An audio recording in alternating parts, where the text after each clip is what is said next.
nañu ñëw ci beneen mbir moo xam ne nag Fatou Abdou Ndiaye même bu dul sax affaire ma jàmbal ak yooyu ñu ñëw ci wàllum frontières yi suñu frontières yi am na ci yenn yoo xam ni miin nañ ko lu mel ni Kaarang googu man personnellement jaar naa fa ba tey lu mel ni frontière u Farafeñe moom man fa laa dëkk loolu tamit jar ñu waxtaanee ko xam nga su dee Kaarang boo ñëwee ba Pont Noiro da ngaa jël sa ndeyjoor. soo continuer da ngaa dem Nioro jóge fa dem ay nu mu tuddati jël Babalong beeg noonu dem Kër Ngatan daal di continuer waaye bu dee sa ndeyjoor nga jël. da nga dem Passy dem Ndiafat yoon woowu lay jaar noonu dem ba yegg Kaarang waaye Kaarang boo fa yeggee di dem Gambie. féeri ba ngay jël. dégg nga loolu. féeri ba moom ngay jël. mais boo ñëwee ci frontière u Farafeñe bi. foofu da ngay jéggi barrière bi. daal di dugg. mais Fatou Abdou. mooy 2 kilomètres avant Farafeñe Medina Sabax ngay jàdd. Medina Sabax waaw. Medina Sabax. léegi Medina Sabax boo duggee Medina Sabax. Medina Sabax ci Sénégal la bokk ba tey. dëgg la dëgg loolu dëgg. léegi diggante Medina Sabax googu Kaolack la non Medina Sabax bien sûr waaw. léegi boo jógee Medina Sabax googu di dem Farafeñe. foofu àll la. mais man dama fa gisul barrière. diggante Medina Sabax ak Farafeñe. ah oui. barrière baa ngi ci kaw tali bi pour ñu fay jaar. sooy dem Gambie jaar Kaolack. jaar Farafeñe. barrière baa nga ci Kër Ayib. poste Kër Ayib. mooy Sénégal. waaw Farafeñe. mooy Gambie ñaari barrière yaa ngi fa. douane a ngi fa police a ngi fa et cetera ñaari dëkk yi foofu barrière la moom. d'accord. mais booy ñëw di yegsi ci barrière bi avant ngaa yegsi mooy 2 kilomètres wala 1 kilomètre avant. foofu ngay jàddee pour dem Medina Sabax. léegi nag boo jàddee dem Medina Sabax mais diggante Medina Sabax ak Farafeñe man foofu dama fa gisul barrière te foofu Gambie la comme man tey jii rek may dem ma bëgg a dem Gambie di daw. su ma ñëwee ba Medina Sabax damay laal gauche bi. au lieu ma ñëw ba ci su ma ñëwee ba ci barrière bi nii. gars yi dañ lay contrôler lépp léegi pour nga daw barrière bi. yow léegi jàddal à droite boo jàddee à droite biir Medina Sabax ngay dugg yaa ngi Sénégal ba tey. mais diggante Sénégal foofu noonu ak Farafeñe Gambie mais foofu gisuma fa barrière àll kese laa fa gis oto yeeg sareet yi dañuy daw rek. dem dugg mais ba léegi nii boo jàllee ba léegi nii yaa ngi Gambie mais foofu amul aéroport. c'est la voie terrestre. voilà léegi nag boo duggee biir Farafeñe di nga romb encore camp militaire bi romb Soma pour nga jotaat Sénégal beneen poste police ba mooy Sénoba mais Sénoba barrière la Sénoba googu ngay traversé. pour door a dugg biir Gambie. def droite dem Gambie def gauche wala continuer tout droit dem Carrefour Diaroumbe yaa ngi Sénégal Ziguinchor Sédhiou Kolda et cetera waaye nii moo jëm Gambie mais foofu am na barrière. mais am barrière moom ma nga fa moom. Sénoba am na barrière. pour nga dugg biir Gambie. pour nga dugg biir Gambie. pour yegg ca aéroport ba. pour yegg ca aéroport ba. mën a jël Royal Air Maroc pour dem mën a jël Royal Air Maroc dem mais Kaarang gi moom boo ne salaamaaleykum ca ndox ma nga jëm féeri ba ngay laal. doo xam dafa am yoon donc si je comprends bien Ahmed mënul bañ a jaar ci barrière bi. mënul bañ a jaar ci barrière. pour dem aéroport Gambie donc il a des complices. donc ab jaar na ci barrière bi kon. mun moins que yoonu Sénoba boobu ma lay wax. mu xam fa amaat encore àll bu mel ni àllu Medina Sabax ak Farafeñe te man gisuma ko fa foofu moom benn yoon la am te am na barrière police ñun ñëw nañ ba foofu doon dem Kolda ñu ne ñu heure bii baaxul at yële ñu génn ñu ne ñu heure bii baaxul. parce que fi ngeen di jaar zone rouge la temps yooyu nag. Casamance bi dafa xawoon a yëngu. waaw c'est compliqué. ñu daal di dëpp dem fanaani Gambie ba xëy jëlaat encore yoonu Kolda bi daal dem loolu policier ñoom ñoo ñu ko wax policier yi nekk Sénoba.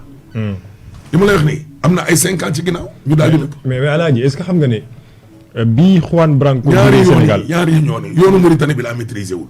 mais yoon bi. ba pare Mauritanie bi la Juan awoon. fa la Juan awoon. exactement. Omar Sarr. Idriss Seck. mais yoon bi boo xoolee pour nit ñi weddi ne Madiambal Diagne laal na Gambie day xaw a jafe. parce que doomam yi. parce que doomam ji foofu lañ ko gisee ci moto. waaw arrêté ko. waaw. moo tax am na ay goro tamit. croisement Diaroumbe. yow laaj nga leen sa goro yi ba xam. ah. wala laajoo leen. non moom goro moom. moom am na fa ay goro. moom Madiambal. d'accord. soxnaam si. aw bi wala soxna bon ça c'est sa fille waaw. waaw ça moom non da ngay def ay kii rek. ay liens. Voilà. c'est ça voilà. moo tax xel mënul ñàkk ñaaw ci mais pour xel bañ a tey maanaam li confirmé solo quotidien tey. boo defee recoupement nii rek. exactement ci ñaari doom yi fan lañ leen jàppee. exactement ñoom daal en tout cas préférence yoonu Gambie la. non mais loolu moom moom dem na journaux yi bind nañ ko c'est que Solo a été plus précis en nous disant qu'il est passé par la Gambie il a pris le Royal Air Maroc c'est tout. kii nee na yoonu Kaarang tam am na yoonu fraudeur.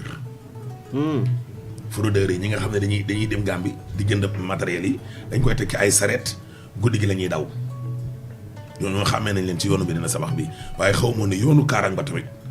noonu la mel ne daal noonu la mel ne di doo may ga ku ñëw dugg.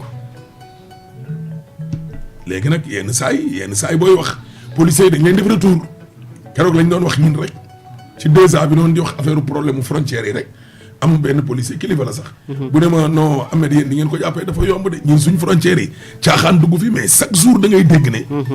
bon. liggéey ba yombut waaye nag il faut qu'il soit plus vigilant Ahmed. et surtout plus outillé. parce que le problème parfois foofu lay nekk. parce que y a un problème de moyens oui. exactement xam nga Fatou Abdou bi Juan Branco duggee Sénégal je voulais dire tout à l'heure coow dafa amoon. est-ce que Gambie la duggee ak Mauritanie la duggee. entre temps. avant ñuy xam fan la jaar. la police nationale sénégalaise en tout cas les forces de l'ordre dañoo jël ñi nga xamante ne ñoom ñoo nekkoon ci frontières yëpp. def recoupement comment est-ce que ça puisse être avec tous les moyens qu'on a mis à votre disposition ba mu am koo xamante ne dugg na ci biir réew bu Sénégal wala génn na ci biir réew bu Sénégal sans justement en tout cas sans à ce que yéen ngeen xam li nga xamante moom mooy fan la jaar ak nan moo tax mu dugg ci biir réew donte dañu koo tere mu dugg ci biir réew mi jamono jooju je me rendais en Gambie et arrivé au niveau de Farafenni comme ni ko Ahmed di waxee léegi puisque j'étais en compagnie avec un Gabonais malheureusement on ne pouvait pas traverser parce que tout simplement le Gabonais n'avait pas ses pièces avec moom. Maintenant puisque amoon na ko électronique. mais c'était pas sûr. et il faut le dire on a essayé de voir comment est-ce qu'on pouvait faire à travers ces pièces électroniques pour que ce Gabonais puisse passer les frontières. mais le gars qui était dans cette poste de police xam lan la mu wax. ci ay jamono c'était possible. mais aujourd'hui ce n'est plus possible depuis que Juan Branco dugg ci biir réew bu Sénégal parce que tout simplement ils ont pris des mesures aujourd'hui des mesures drastiques ont été prises et que au-delà de ça li nga xamante moom mooy sécurité bi dañu ko renforcer donc pour te dire que à chaque fois il y a des efforts qui sont en train d'être faits par rapport justement à la sécurité des forces de l'ordre quand même il faut le dire ñu ngi ci def ay jéego mais am na lu des et li des tey li nga xamante ne moom moo xew ci mbirum Madiambal Diagne moo ñuy won encore une fois li nga xamante ne moom moo des la morosité et je pense que aujourd'hui xam nga on est en train de parler de l'affaire Madiambal Diagne et dès l'instant qu'on puisse parler de cette affaire Madiambal Diagne am na keneen koo xamante ne mu ngi dégg xëy na jàpp na ne war na mën a utiliser li nga xamante moom mooy c'est pourquoi la sécurité sénégalaise aujourd'hui je pense que est alertée par rapport à cette situation et les autorités sur le premier plan parce que il faut impérativement que ñu jël ci ay matuwaay ci li nga xam ne moom mooy jëm ci li ni mel ci en tout cas il faut apprendre de ses erreurs comme on le dit mais c'est une erreur si Madiambal Diagne parvient à passer nos frontières comme ça sans je veux dire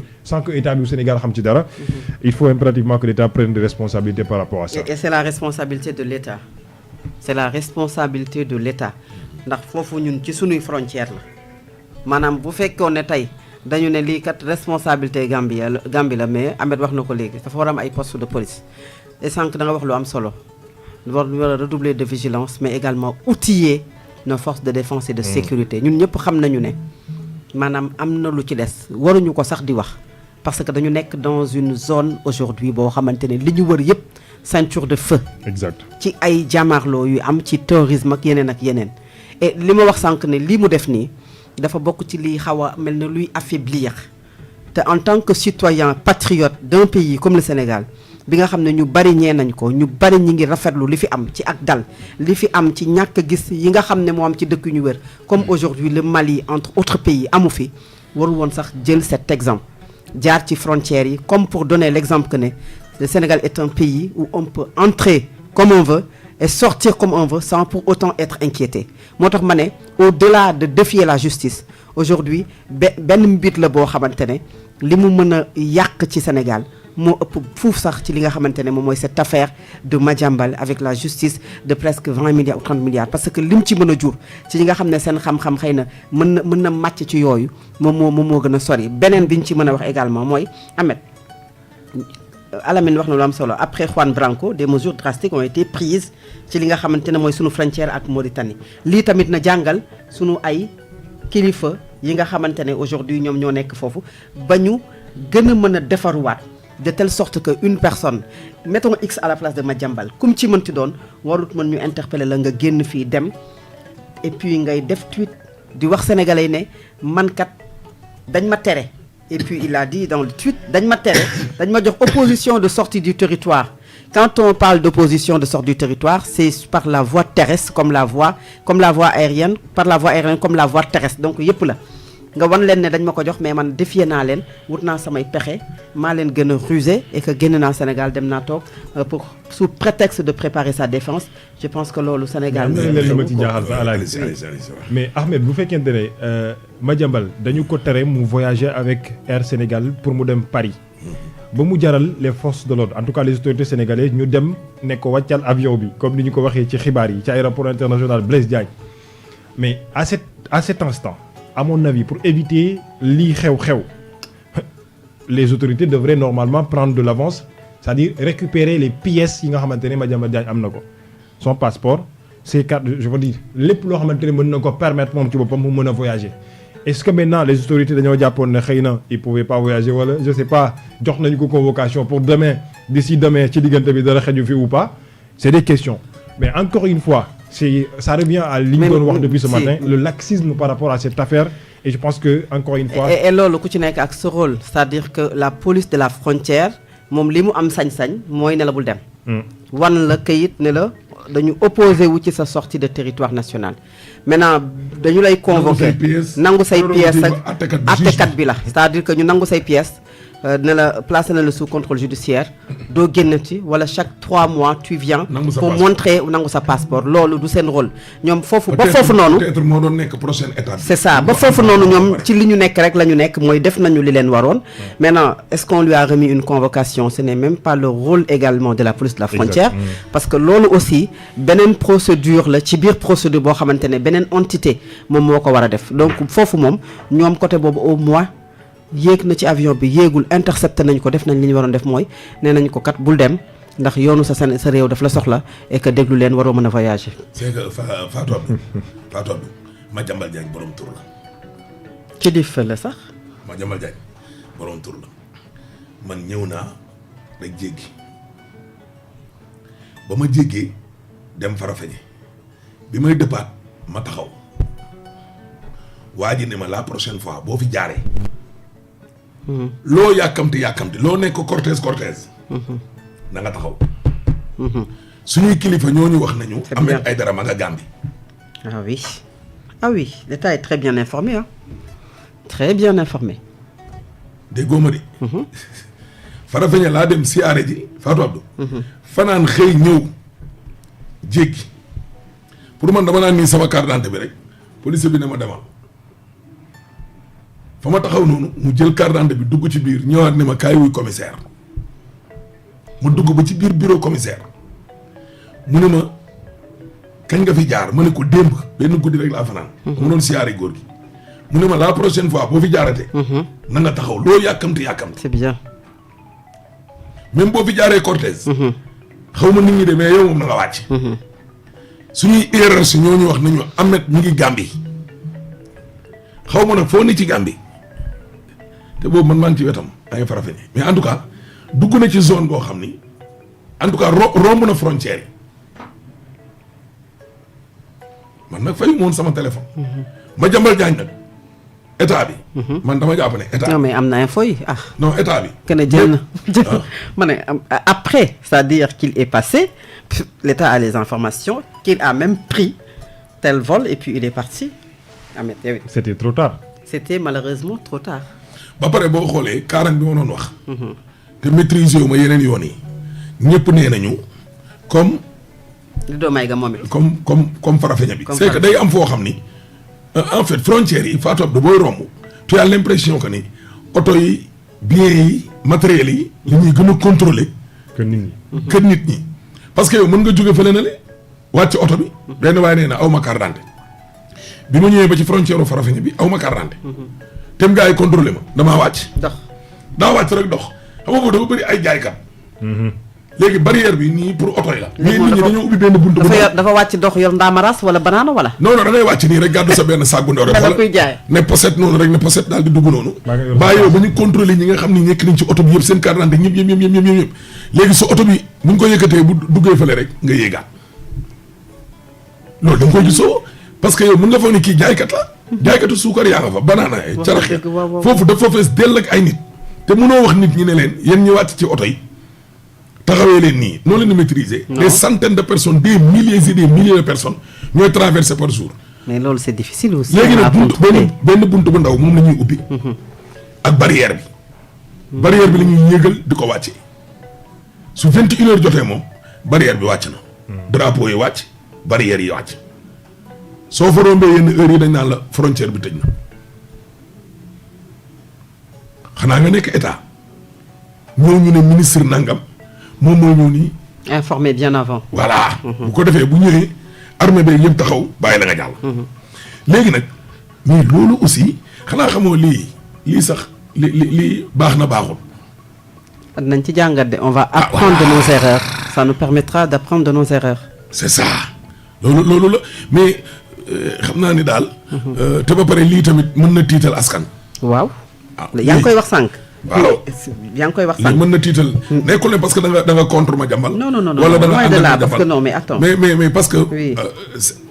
Sénégal dafa dépassé la personne de Madiambal en fait c'est ça su nekkoon beneen nit tamit loolu la ñëpp di toog looloo tax poser ma ne ay mettons questions. X à la place de Madiambal Merci beaucoup c'est-à-dire il semble donner l'occasion à d'autres personnes yu am yeneen intention pour mën a dugg Sénégal génn def seen ñaawteef dem moo tax c'est plus loin qu'aujourd'hui ay mbiru Madiambal ak ay rapport ci mbirum xaalis il y va aujourd'hui de la sécurité des concitoyens sénégalais Ahmed Al Amin est-ce que yow gëm nga li Madiambal bind ne jàmbaar dawul dafa wuti doole danaa ñëw samay kanamu responsabilité tout en sachant que yow yaa ngi dem yaa ngi fi bàyyi mbir xamoo ndax infraction la parce que atteeguñ la mais yow wutal nga sa bopp benn infraction bu bees le fait que ñu woo la nga bañ a ñëw wuyu ji ñaar xanaa xam nga fëq frontière tamit sans l'aval de l'autorité